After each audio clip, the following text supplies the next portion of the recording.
What's going on, YouTube? Welcome back to Eastside RC. Today, guys, we're going to be building up my mom's Taylor RC transmission. Okay, guys, before I get started, what I like to do is open up all my packages of my parts and lay everything out and get it all nice and neat so that I can have a nice, easy layout for putting this stuff together. All right, y'all, for this piece right here, I recommend using this C-clip right here from HPI. All right, if you're taking apart a Rovin and you're going from Rovin to this split ring is way too thick and it's just the wrong thing to use. All right, so make sure you use the right thing, which is this little C-clip, because this is a very thin gap right there, as you guys can see, very thin gap. And this is super thin, which fits right in there like swimwear. Now, this can be super tight right here. So what I like to do is take some CRC 656 and just do a drop here and a drop here at the contact points. All right? Then I take my little 6-inch needle nose channel lock pliers, stick it down in here like this, and just catch the edge of that right there and give her a little squeeze. All right, just like that. She's in there, super clean and neat, and definitely tight and right. All right, y'all, here's everything laid out, nice and neat and all OCD, just like I like. So we can go ahead and first thing we're going to do is get this diff together. First step is this right here. What I want to show you guys real quick is this washer. Let me zoom in. This washer has a smooth side that has a rounded edge, and it has a flat edge. You can see it there. All right. You notice this has the cutout. You want to put the flat edge down. All right. That way the smooth edge, this is nice and smooth, that's going up against the inside of the case, like so. All right. Just a thing to note. All right. Case prep time. Get out your O-ring grease. This is the green slime. This is how it used to come. Now it comes in a kit like this. If you guys want to know what it is, there it is. Number 1105 green slime shock lube. This is their renowned O-ring lubricant. It takes a very little bit. Just get a little on there like that. Just kind of rub that around. What this does is this conditions the O-ring and also helps when you slide the shaft through there that you don't get any burrs.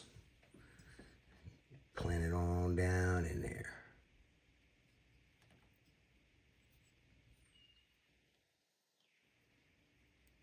Don't want to forget this little O-ring.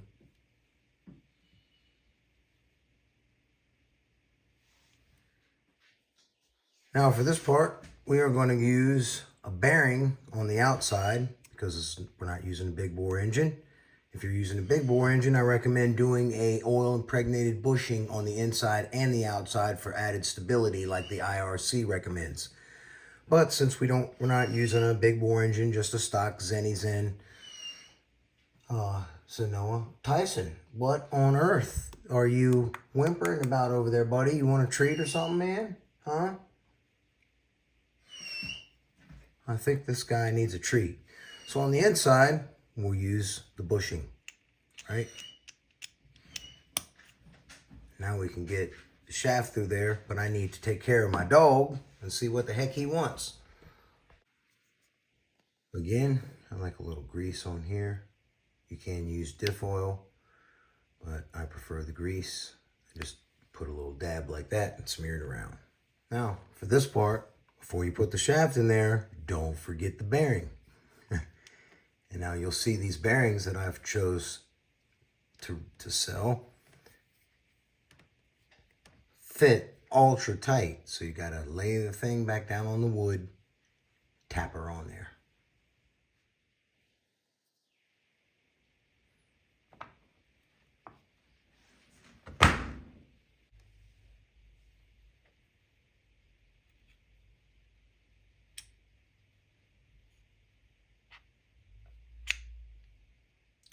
Again, rounded side, flat side. Put the flat side down, smooth side up.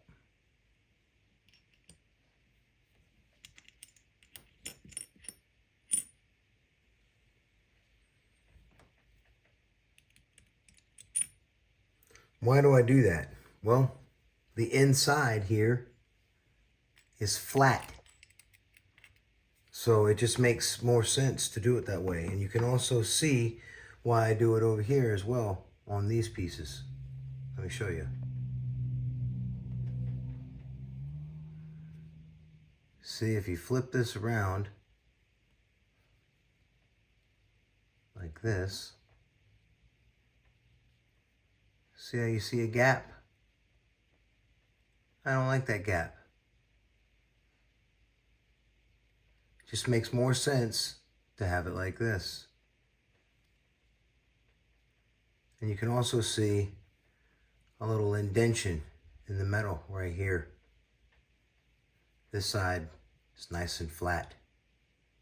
And that's the side I want the gear to ride up against. That's why I do that.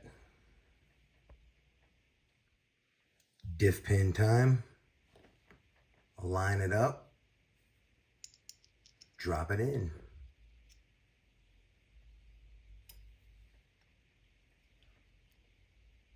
Now I like to squeeze a little diff fluid on there and then drop my bevel gear down on there.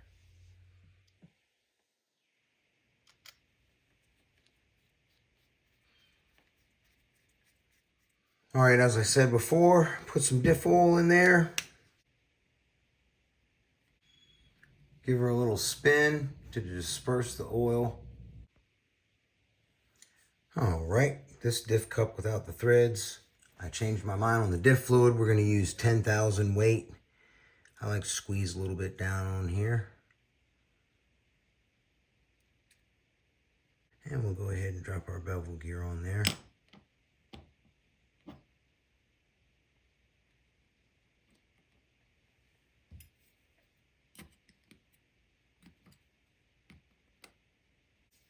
Squeeze a little more oil around the edge. I like to do just one little ring like this to ensure it's all the way around the edge of there.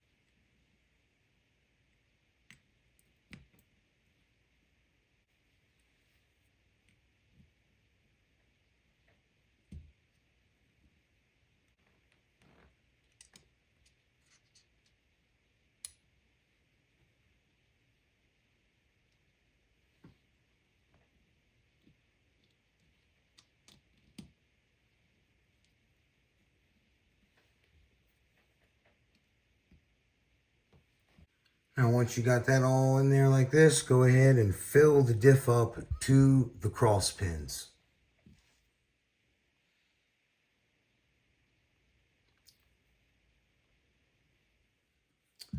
All right, now that that's all settled and the oil is at the top, remember we put some down here on this side, that helps hold this gear on. Okay, so now we're ready for this gasket, and we're going to do the same. O-ring, grease, and seal it up. Get it on there and button it up.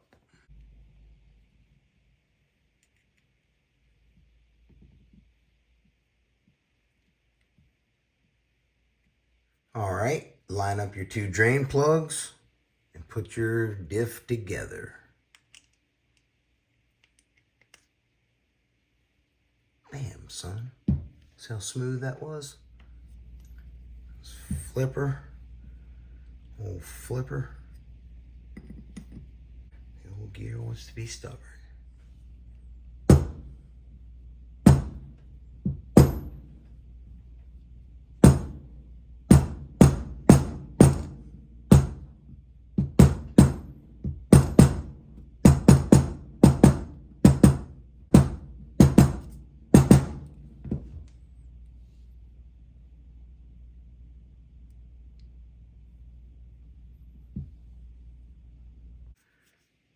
Put all your screws in, turn them in until they stop, and then tighten them in a crisscross pattern.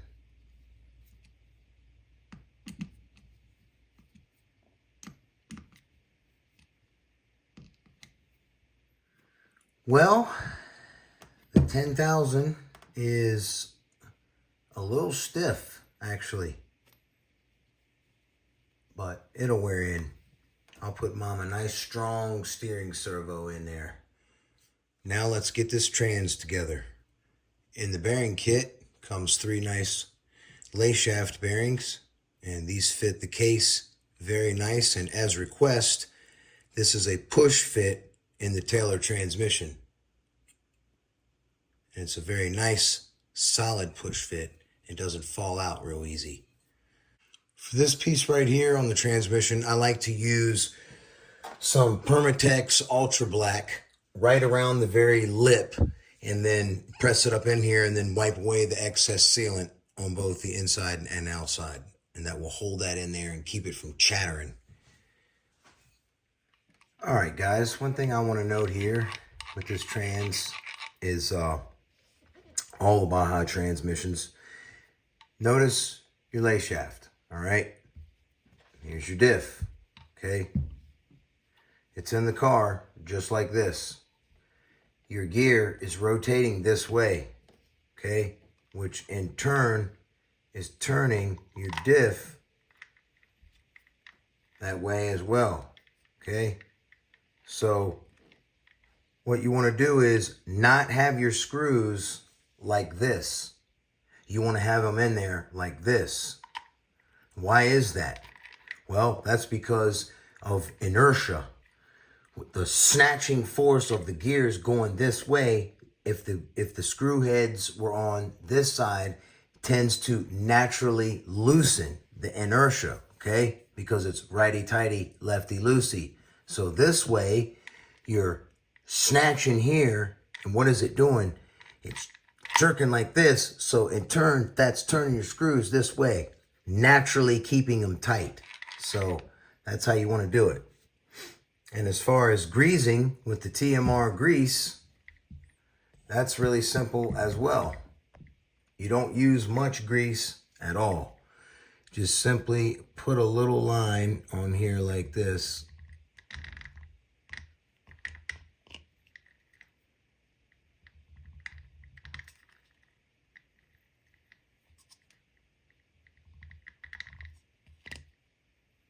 This will be enough for the whole entire transmission.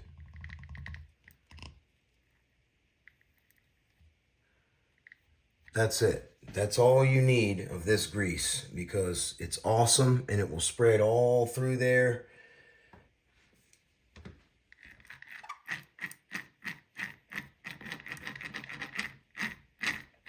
Look at that buttery smooth transmission, would you?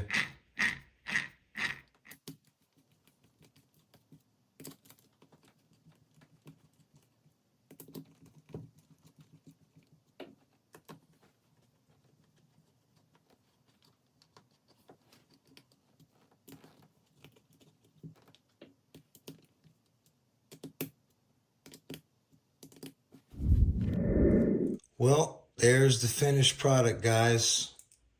I got it all Honda spray polished up, of course. You know how I do it. Clean and neat, tight and right. Would you look at that? Just look at it. Absolutely beautiful, man. Golly day. Oh, I hope my mom runs this car, y'all. I mean, this thing is, I didn't mean for it to be such a showpiece, but wow. I mean, at least the transmission won't get hurt, you know. It's inside the car. Look at that, would you? That thing is absolutely beautiful. Mike did a phenomenal job on this, and it turned out super buttery smooth. I mean, it's just great. Look at that.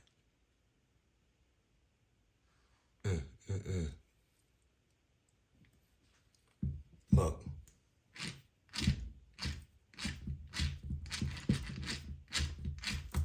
Just super smooth, man. Oh my goodness. It's just Not even a hitch. Just really buttery. Diff feels phenomenal. A little bit tight, which good for me, but you know, it'll wear in for mom. It'll be okay. Like I said, I'll get her a nice servo. Well, I'm real happy with that, guys. The Taylor transmission, in my opinion, it's the best transmission that money can buy on the market. And Mike will anodize it for you, as you can see here, any color you want. Absolutely beautiful. All right, guys. Y'all have a blessed one. I'll catch you on the next one. Eastside RC is out.